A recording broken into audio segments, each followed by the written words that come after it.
de una columna de concreto. Los componentes verticales de un edificio. Los muros y columnas son los elementos verticales principales de una estructura. Sobre estos soportes se apoyan los elementos horizontales como las vigas y las placas. Estos elementos lineales como los muros o puntuales como las columnas se encargan de transmitir las cargas de los elementos de cimentación. Adicionalmente, proporcionan rigidez y resistencia ante fuerzas horizontales como sismos y vientos. Elementos a comprensión.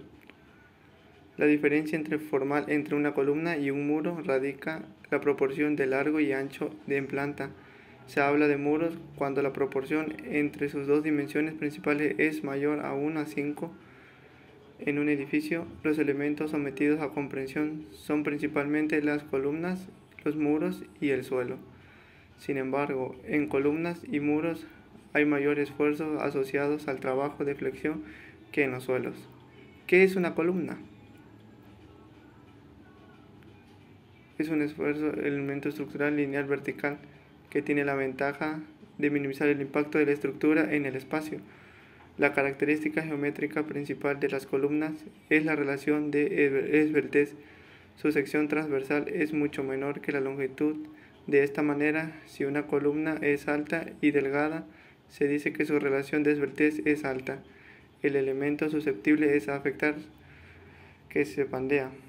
Por el contrario, si no es muy alta y su sección es ancha, la relación de esbeltez es baja, y en este caso la columna es susceptible a fallar por aplastamiento. El pandeo es la deformación que se da cuando el elemento afecta perdiendo su estabilidad. Dada la tendencia de las columnas es bandearse por flexión, al igual que una viga, en términos de esfuerzo y deformación se considera que están sometidas a esfuerzo flexo-compresión.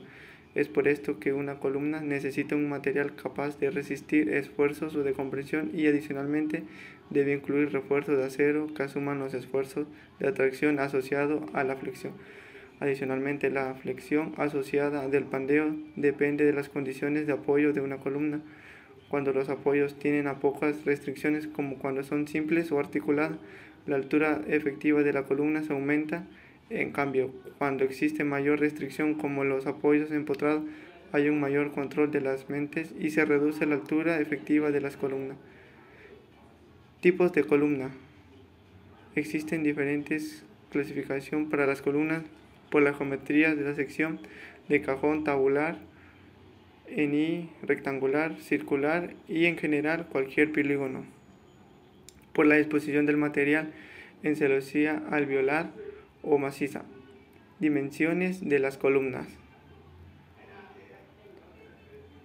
El área de la sección de una columna depende de la carga aplicada y de su relación de esbeltez. Adicionalmente, las características del material, la geometría y su sección y las conexiones de apoyo pueden incluir las dimensiones finales. Por otro lado, las columnas pueden tener mayor o menor grado de responsabilidad en el manejo de las cargas horizontales cuando la estructura cuentan además con muros cortantes. Con esto es posible reducir las secciones de las columnas. Proceso constructivo de una columna en concreto. Paso 0. Lectura e interpretación, planos sembradas o columna. Primero se revisan los planos estructurales generales de edificios y se verifican los ejes. Con esta información se toman medidas y se trazan sobre las placas de estas líneas guías con fibra mineral rojo. Inicialmente se dibuja el eje central y elementos luego de las dos líneas del borde de la columna.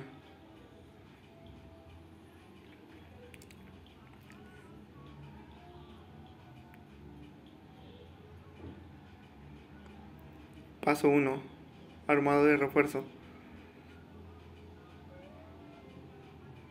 La columna es un elemento que tiene continuidad de los esfuerzos de acero desde la placa inmediatamente inferior hasta la placa inmediatamente superior.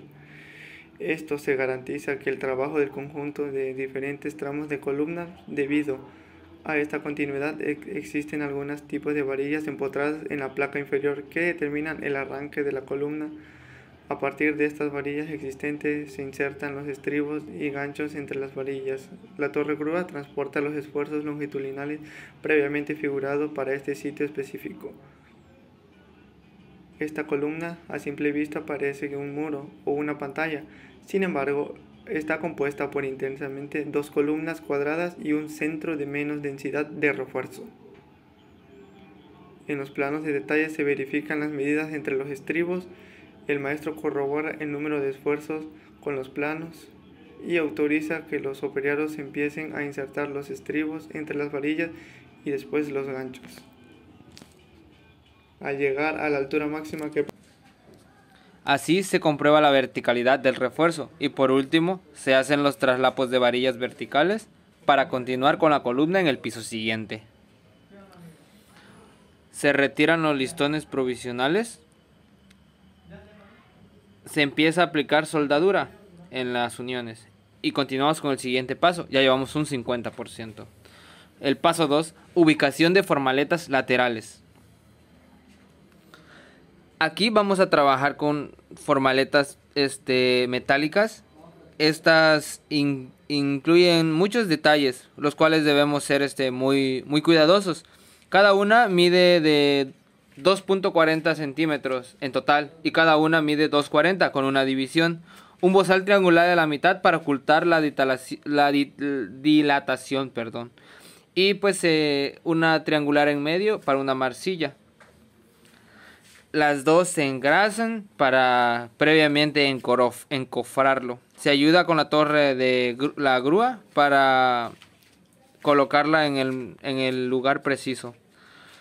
Se usan forecams para unirlas y evitar que se abran durante el vertido del concreto. Con la ayuda de una varilla de acero roscada y dos tuercas en los extremos de las varillas se recubre con tubo PVC.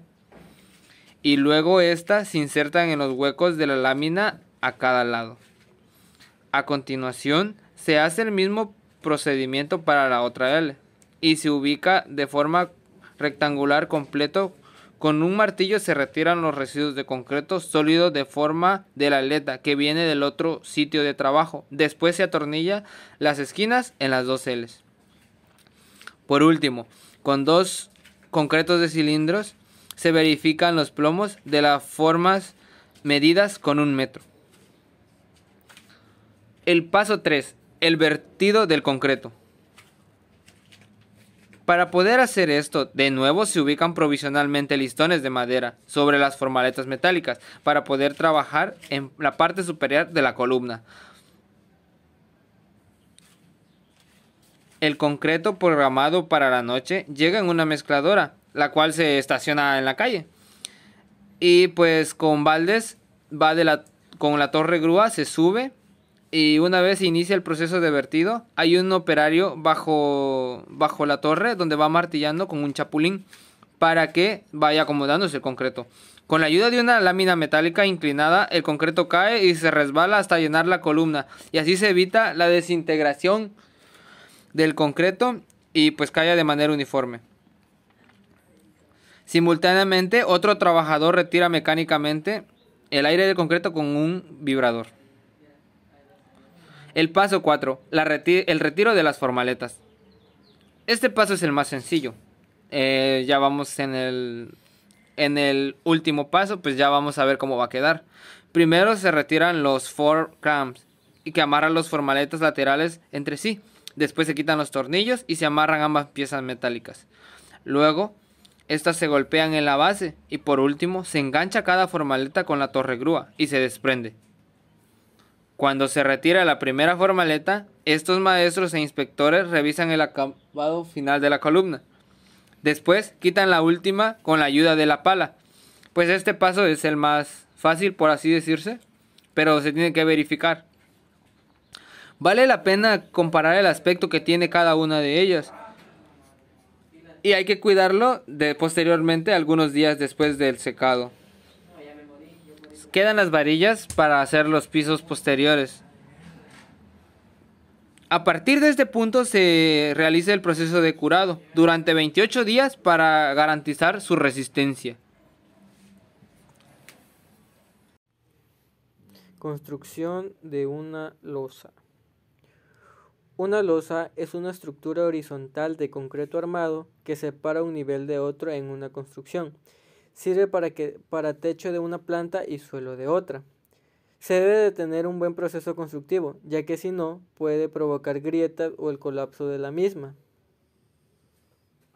Cimbrado de la losa. Se protegerá la madera con aceite quemado, para hacer más fácil el descimbrado. Se verifica la altura a la que quedará la losa en vigas con la manguera de nivel.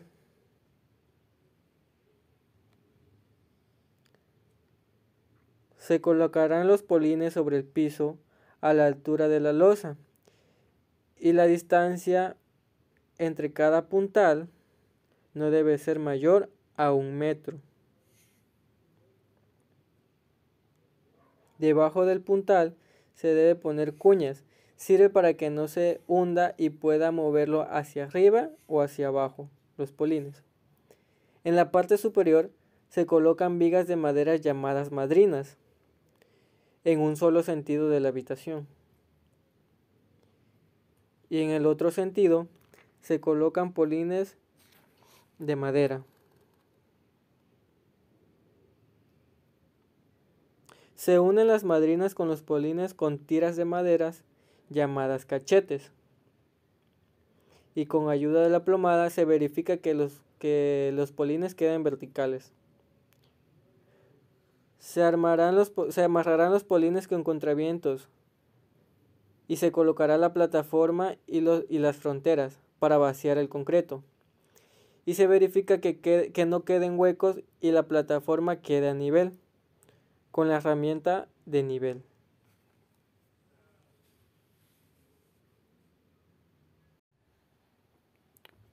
La siguiente parte es el armado del acero.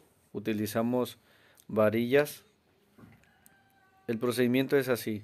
Se utilizan ganchos en cada extremo de la varilla para que puedan sujetarse a las vigas, ambas dobladas de esa forma. Se tiende la primer cama de varillas tendidas a una distancia equivalente a nuestros planos estructurales en ambos sentidos, longitudinal y transversalmente. Luego se hacen amarres con alambre recocido. El alambre más común es el alambre de 8. Se colocan los columpios, que es un doblez que le da rigidez a la varilla. En las juntas se vuelven a hacer amarres y se colocan los bastones en la parte superior de las varillas.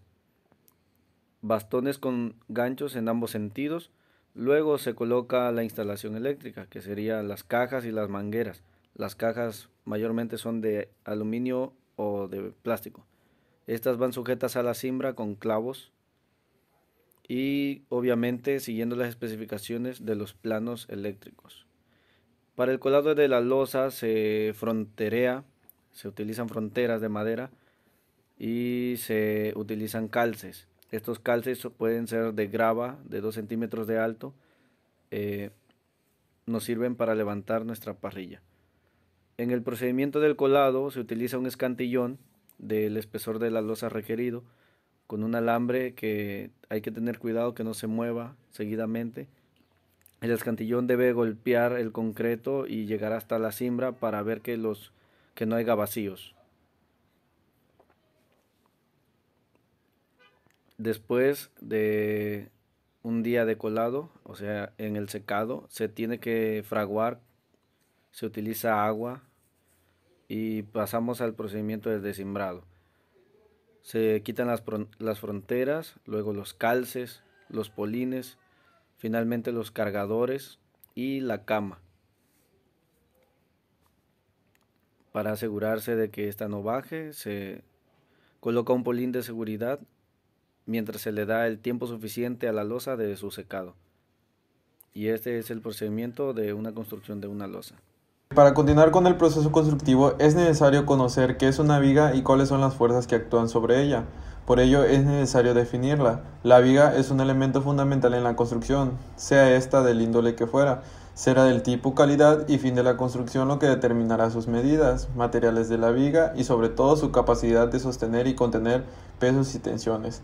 Como sabemos, este elemento de la construcción es del que depende el soporte de todas las estructuras que vemos todos los días. Debemos de comprender que las vigas no solo están pensadas para soportar presión y peso, sino también para hacer flexión y tensión. Una vez definido lo que es una viga y su importancia, es necesario conocer los esfuerzos que se aplican sobre ella y definirlos, al igual que conocer el proceso constructivo de esta viga. Para ello tomaremos un ejemplo de una viga con una luz de 20 metros.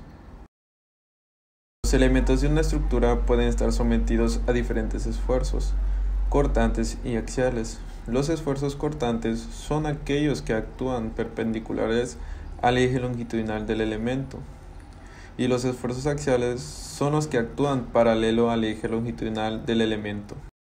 Al hablar de esfuerzos cortantes se refiere al hecho de que una partícula se desliza con respecto a otra, al ser sometida a un par de fuerzas de diferente dirección y sentido contrario. En el caso de los esfuerzos axiales, existen dos tipos de esfuerzos derivados del sentido en el que se aplican las fuerzas en la misma dirección.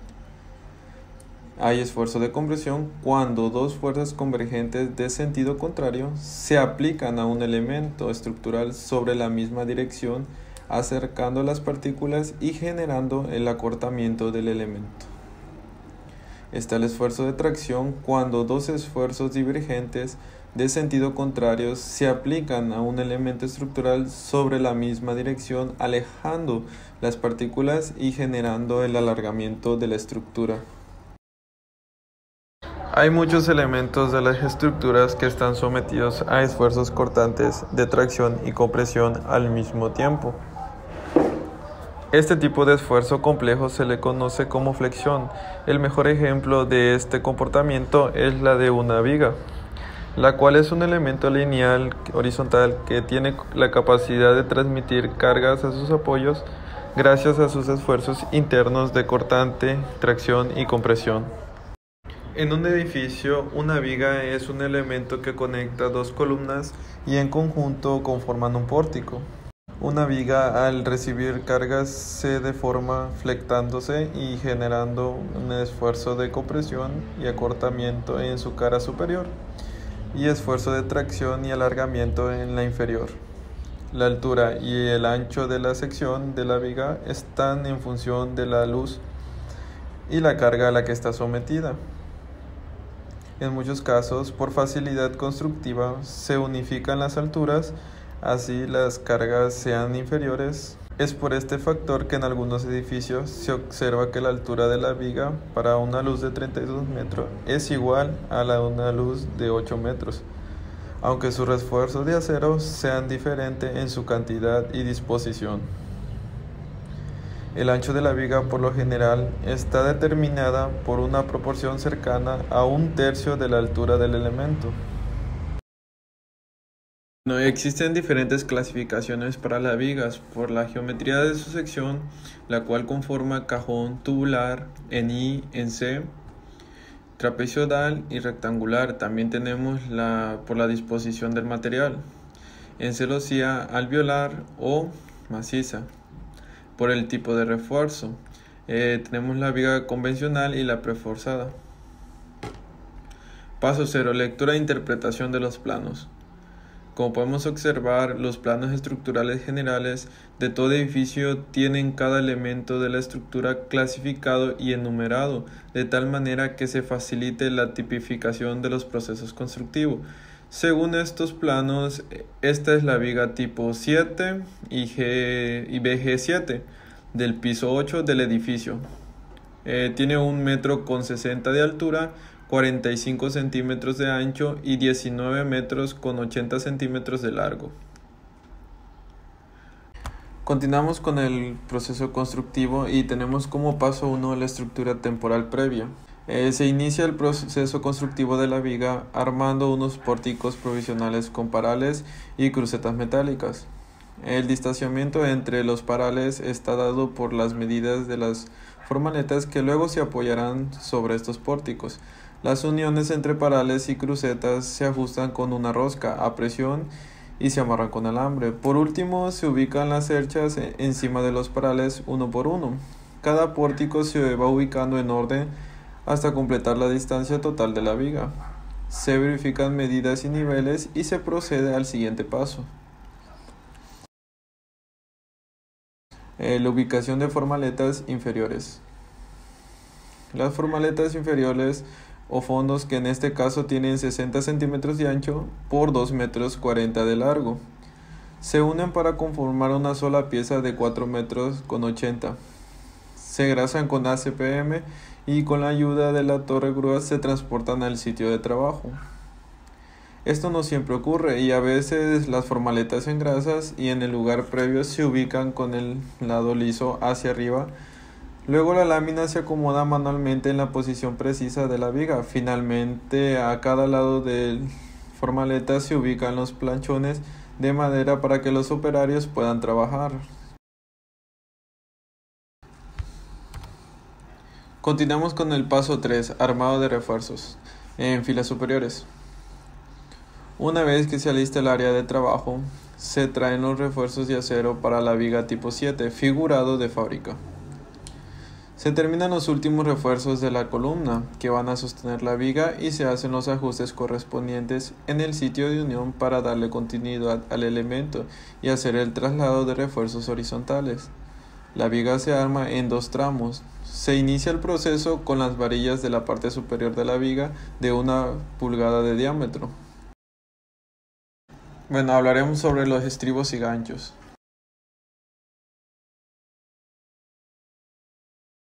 Luego se ubican los primeros 2 anillos de refuerzo vertical o estribos a manera de guía. Se amarran estos 2 estribos con las varillas superiores, después tomando como referencia a los planos estructurales de detalle, con 1 metro y un marcador rojo se trazan las líneas guías para el distanciamiento entre los estribos siguientes. Estos también se amarran en todos sus puntos de intersección con alambre negro. Casi siempre los trabajadores se suben por encima de la viga para poder amarrar los refuerzos. Sin embargo, cabe aclarar que solo cuando la viga es de estas dimensiones te permite al operario que trabaje desde el interior. Una vez se han ubicado y amarrado las varillas y estribos, se incluyen los ganchos que unen entre sí las filas superiores. Se ubican las varillas inferiores pasándolas a través de los estribos y se repite el procedimiento de amarre con alambre.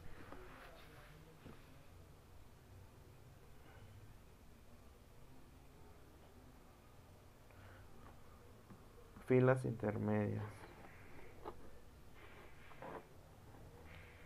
Las varillas de las filas inferiores y superiores son las de mayor diámetro. Ahora, para terminar de armar los refuerzos se utilizan también varillas intermedias de menor diámetro. En este caso se previeron 4 varillas intermedias a cada lado de la viga. Queda terminado el primer tramo. Para el tramo siguiente se realiza el mismo procedimiento. Se arma una estructura temporal previa y se ubican las formaletas inferiores y se arman los refuerzos, iniciando desde la columna hacia el centro de la viga, en donde se unen los 2 tramos al traslapar varillas horizontales.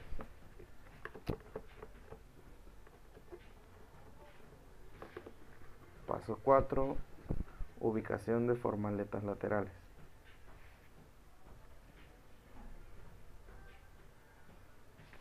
De igual manera que las formaletas inferiores, las laterales también se engrasan con ACPM. Luego, con ayuda de una torre grúa, se transportan una por una y se ubican a cada lado de la viga.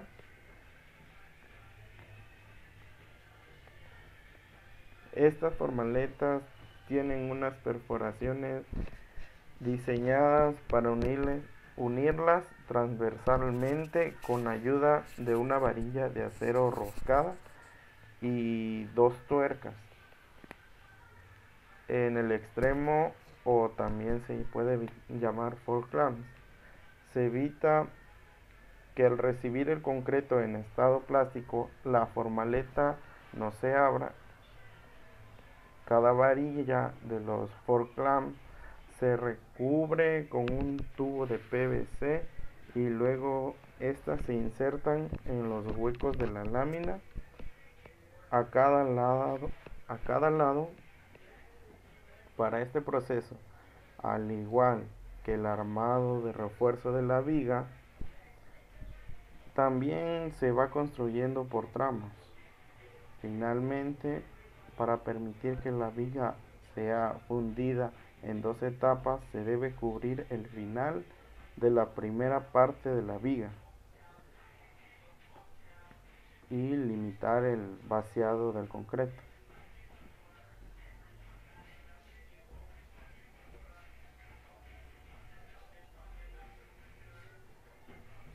Paso 5. Vertido de concreto.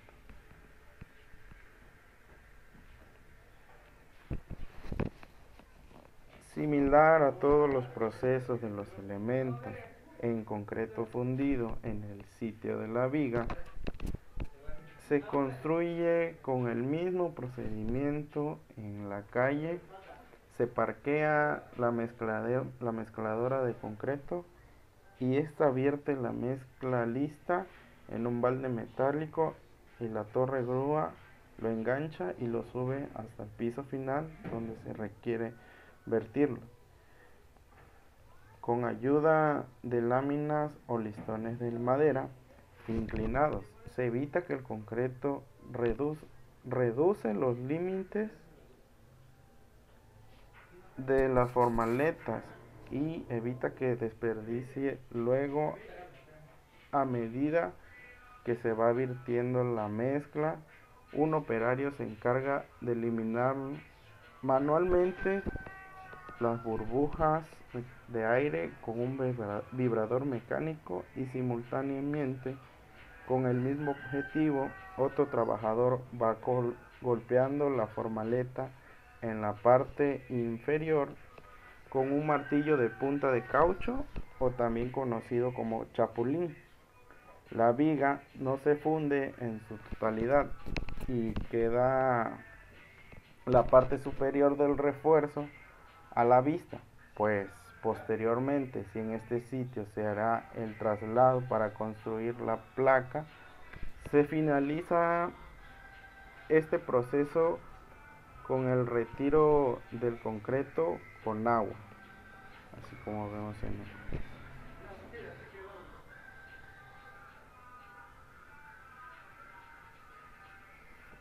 paso 6.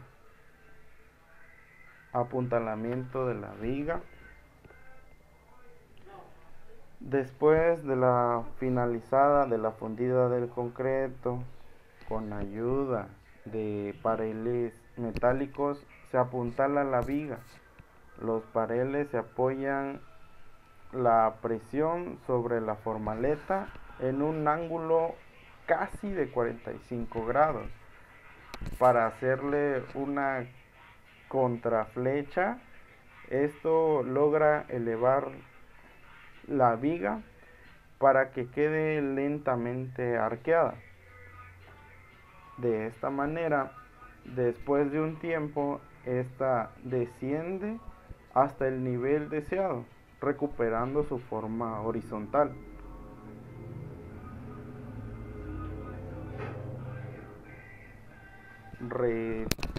Paso 7. Retiro de formaletas laterales. Al día siguiente, el concreto ya se ha endurecido parcialmente y se procede a retirar las formaletas laterales después de 28 días, garantizando que el concreto haya alcanzado su resistencia previa en el diseño estructural, y se retiran las formaletas inferiores. Lo primero que se hace es retirar los forclamp, o sea, los amarres transversales que provisionalmente unen las formaletas de ambos lados de la viga. Dado que solamente se retiran las varillas de los tubos de PVC, permanecen embebidos y quedan a la vista. Luego se retiran los parales que están apuntalando a la viga. Gracias a la engrasada previa de las formaletas se facilita el proceso de retiro de la lámina metálica. Sin embargo, manualmente se debe ejercer mucha presión. A veces se recurre a la ayuda de ganchos de acero o la ayuda de palas para completar este paso.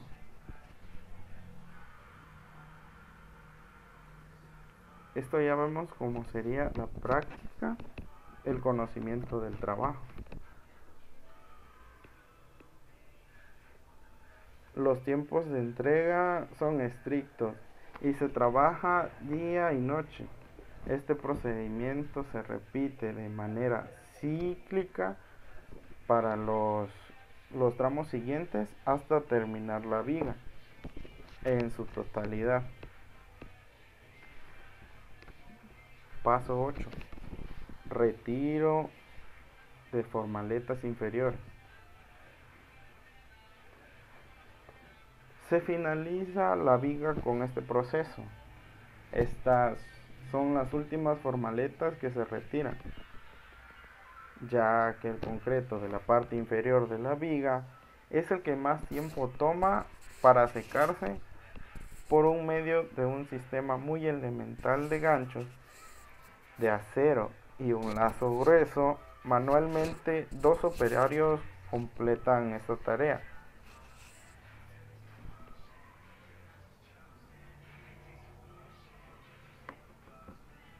Primero sería con un martillo, van desenroscando el paral sin retirarlo del todo, para evitar que la forma de la aleta se desplome inesperadamente. Y luego alan fuerte la cuerda hacia abajo hasta que las láminas caen al suelo.